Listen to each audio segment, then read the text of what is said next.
Ya, selamat siang pemirsa berita Suara TV channel YouTube kita di Kelurahan Kenep, Kecamatan Sukoharjo, Kabupaten Sukoharjo. Di sini kita berada di Balai Desa dan di sini kita akan menuju ke ruangan Bapak Mudiarso selaku dari Lurah Kenep. Ya, pemirsa, di sini kita juga bersama Bapak Mudiarso. Beliau selaku dari Lurah Kenep, Kecamatan Sukoharjo, Kabupaten Sukoharjo. Assalamualaikum Bapak. Waalaikumsalam warahmatullahi wabarakatuh, Mas. Gimana kabarnya Pak? Baik, sehat selalu, alhamdulillah. Tetap semangat ya Pak ya. Semangat, tetap harus semangat. Di era pandemi itu harus tetap semangat. Itu menambah imun, Mas. Iya. Saya lihat ini kan Kenep ini kan selalu zona hijau ya Pak ya. Ini kalau bisa zona hijau ini seperti apa Pak ini? Nah, gini Mas. Jadi dari kegiatan PPM Mikro yang ada di wilayah kami, saat ini kita memang harus selalu menggelurakan kepada masyarakat agar mereka patuh terhadap 5M. Protokol kesehatan itu harus dipatuhi. Dan kami nggak bisa sendiri Mas, jadi kami bersama tim PPM Mikro Kelurahan Kenep, Babinsa, Babin Katimas, Bidan Desa dan sebagainya, tokoh-tokoh masyarakat, kita selalu mengadakan koordinasi.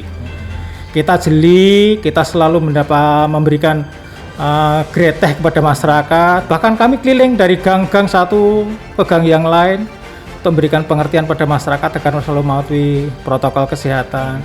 Kita ada orang punya kerja, kita tracking, ada yang mudik, kita tracking. Insya Allah dari sekolahan-sekolahan yang mengadakan mungkin gurunya masuk ke adakan tracking. Alhamdulillah dengan cara seperti ini kita bisa selalu zona hijau. Jadi harapannya masyarakat nggak ada yang kena dan sebagainya. Ini yang kita harapkan karena tugas kami ya, sebagai pengayom masyarakat harus bisa memberikan perlindungan pada masyarakat. Kalau ada masyarakat yang sakit kan kita juga kena semua. Jadi kalau nanti masyarakat sehat kan jadi senang semua.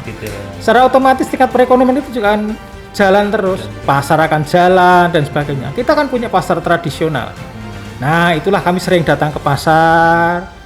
Kita berikan pengertian. Ini kan seminggu 2 kali kan selalu keliling bersama Babinsa, Babin Katimas. Alhamdulillah kita bisa keliling-keliling ke kampung-kampung, ke masjid-masjid. Jadi kita tetap di masjid tetapi protokol kesehatan tetap dipatuhi. Itu kuncinya itu. Dan menumbuhkan kesadaran masyarakat tidak hanya dioyak-oyak tapi mereka akan patuh dengan sendirinya. Itu kuncinya itu saja. Gitu, Pak ya. Iya.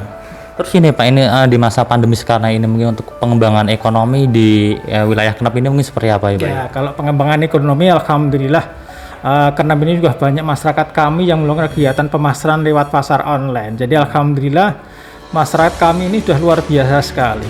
Bahkan ada yang omsetnya sampai miliaran. Ini ya karena di era pandemi ini, walaupun era pandemi tapi mereka masih melakukan kegiatan jual beli dengan ada perubahan sama sekali.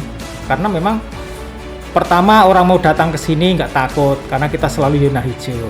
Yang kedua, masyarakat kami juga proaktif dengan kunjungan-kunjungan tamu-tamu dari luar. Itu kuncinya itu saja. Jadi kalau kita zona hijau, orang mau datang ke Kenep itu nggak ragu-ragu. Tapi kalau yang kena satu, mereka akan takut-takut ke sini. Itulah kuncinya. Makanya harus ada kolaborasi dari kita semua. Pemerintah juga harus proaktif, greteh, masyarakatnya tumbuh dengan rasa kesadaran. Insya Allah kita tidak usah kibir, tidak usah sombong. Insya Allah semua akan bisa terbebas dari COVID-19. Sebagai dari pihak pemerintah kan memberi sosialisasi pada masyarakat, mesti ada yang pro ada yang kontra. Terus saat itu Bapak itu cara menghadapinya seperti apa Pak? Ya kita harus pandai-pandai memberikan pengertian. Jadi kita tidak ngelekke, tapi kata-katanya berbeda, ngelekke dan ngelengke. Jadi kita sebagai orang tua wajibnya kita ngelengke, bukan ngelekke. Mau orang punya hajatan silahkan, tapi dengan cara-cara yang perlu kita berikan pengertian. Seandainya ngundang 300 orang, ya dibuat bertahap. Sampai jam 10 sampai jam 12, jam 12 sampai jam 4 dan sebagainya, sehingga bisa terlaksana dengan baik tapi tidak akan berdampak kepada masyarakat untuk melakukan kegiatan tersebut. Nah kuncinya itu, jadi ada koordinasi, sinergi di antara pemerintah dan masyarakat, selalu sinergi sehingga akan terjalin komunikasi yang baik. Kalau kita nggak proaktif ya kadang-kala timbul masalah. Alhamdulillah semua mendukung program kami, alhamdulillah. Terus ini Pak, mungkin kegiatan yang untuk mengangkat imun tubuh Pak, ini mungkin seperti apa ya Pak ya? Untuk mengangkat imun tubuh. Oh, imun tubuh. Ya kita harus berikan semangat. Kita harus berikan semangat, tidak usah takut, tapi kita yang penting kitalah hati-hati. Setiap saat kami memberikan dorongan kepada masyarakat lewat grup kami, grup RT dan sebagainya itu untuk meningkatkan imun. Kita nggak perlu takut, tapi kita yang penting adalah hati-hati, waspada itu kuncinya itu. Pengembangan untuk wilayah Kenep Pak, untuk program kedepannya akan dibuat seperti apa Pak mungkin? Ya kalau seperti ini, memang kalau konsep kami untuk desa wisata kreatif Kenep tetap jalan walaupun di era pandemi seperti ini tetap jalan. Kalau nggak pandemi, kita kan selalu dapat kunjungan dari sekolah-sekolah. Karena sekolah aja libur, otomatis kami punya terobosan baru. Di tahun ini kita sudah bangun gapura utama desa wisata kreatif. Kemudian saat ini sudah kita bangun 2 gapura yang menuju kawasan hub industri.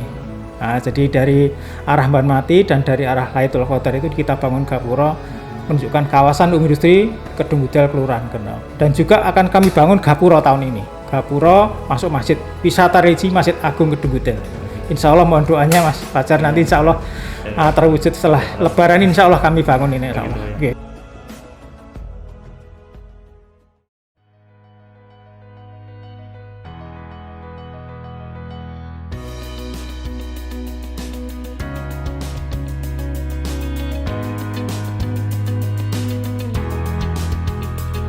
Ini yang saya lihat ini ada master plan ini juga Pak, sangat menarik, ini bisa dijelaskan ya Pak? Oh gini Mas, jadi ini master plan ini adalah kaitannya dengan program PLPBK, penataan lingkungan berbasis komunitas. Jadi harapan kami wilayah Kelurahan Kenep ini mau dibikin seperti apa, kedepannya seperti apa, walaupun nanti ganti pimpinan, ganti lurah dan sebagainya, ya master plan ini harus dipedomani. Dijalankan. Iya dijalankan, jalannya seperti apa, tempat pembuangan sampah akhirnya di mana, saluran-salurannya seperti apa biar tidak banjir, karena ini menyangkut dengan program Pak Jokowi 100/100. Kaitannya dengan air bersih harus terjangkau semua, tidak ada yang kumuh, kemudian juga pemadam kebakaran bisa masuk, akses jalannya bisa baik dan sebagainya. Ini nanti konsep ini harus siapapun pemimpinnya ya terus harus dikaji, dikembangkan, sehingga nggak punya semua lurah terus punya sendiri-sendiri, nggak bisa. Ini adalah kesepakatan. Iya, kesempatan bersama.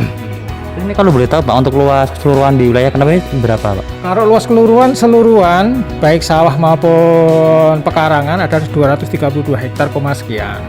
Kalau sawahnya 167 hektar.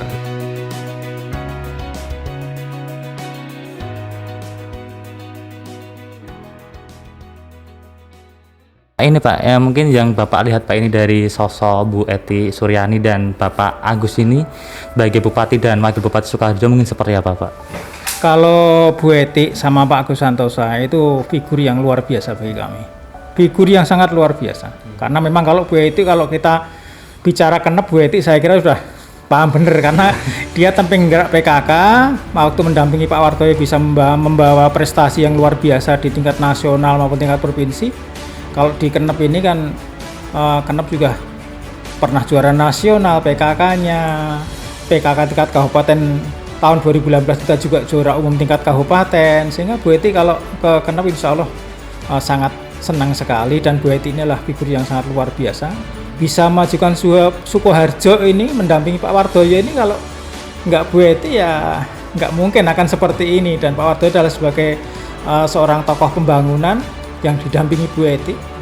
Dan alhamdulillah kalau ini bisa Bu Ety jadi bupati ini kan jelas akan menambah Sukoharjo nuansa yang lebih hebat lagi, yang sudah makmur akan lebih makmur lagi. Nah, dengan kepemimpinan juga Pak Agus Santoso ini seorang figur yang luar biasa, dengan kecerdasan mereka, cerdik mereka luar biasa. Dan alhamdulillah setiap tahun dia mata Pak Wartoyo ya kan bisa WTP terus Mas. Nah, wajah tanpa pengecualian itu luar biasa sekali, karena keterpaduan kepemimpinan itu juga penting sekali. Iya, luar biasa. Jadi harapan kami ke depan, mudah-mudahan nanti di kepemimpinan Bu Ety, Pak Agus ini Sukoharjo akan betul-betul lebih makmur sesuai dengan visi dan misi beliau sampaikan. Terima kasih. Gitu. Nggih.